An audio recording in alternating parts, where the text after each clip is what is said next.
Hello guys! Merry Christmas everyone! And good morning, good afternoon all over the world! For today's video guys is mag-unboxing tayo ng bar stool or fashion chair or fashion stool. Yes guys, budol ano tayo ngayon? Shopee budol tayo guys for today's video at mag-unboxing tayo ng ating parcel galing sa Shopee. Para ano ito guys, magagamit ko ito dito sa aking munting tindahan na bagong ano na naman ako, bagong spot sa aking pag-uupo dito sa aking munting tindahan guys. Hindi na ako dyan sa may lamesa, doon ako banda sa katabi ng aking kaha de oro. Charot. Yes guys, at yan i-assemble na ni Mr. kasi tinawag ko siya, natulungan niya ako mag-assemble kasi parang hindi kaya ng isa lang at naguguluhan ako, naguguluhan din siya, kaya kaming dalawa ang nagtulungan nag-assemble. At yan nga, tinanggal na namin ang mga laman sa box para makita namin kung anong meron sa loob. O diba, ang pagkamarites ko, tinitingnan talaga ko anong meron sa loob. Eh syempre naman guys, yung mga tools, yung mga mga parts ng mga upuan, diba?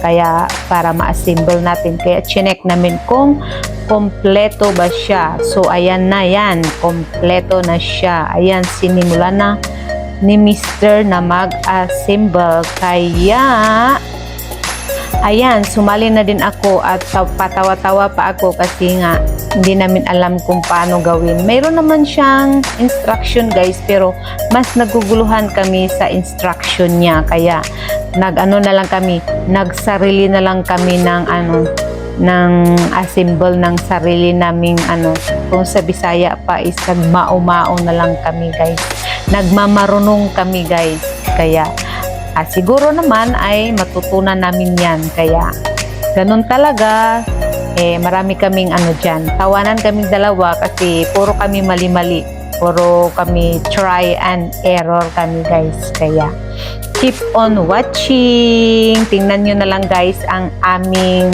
pag-a-assemble kung anong mangyayari.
Shoutout nga pala sa aking mga Muscle Nautics member. Shoutout to everyone and sa aking mga organic and silent viewers and subscribers. Thank you very much guys for support Maricel Vlog.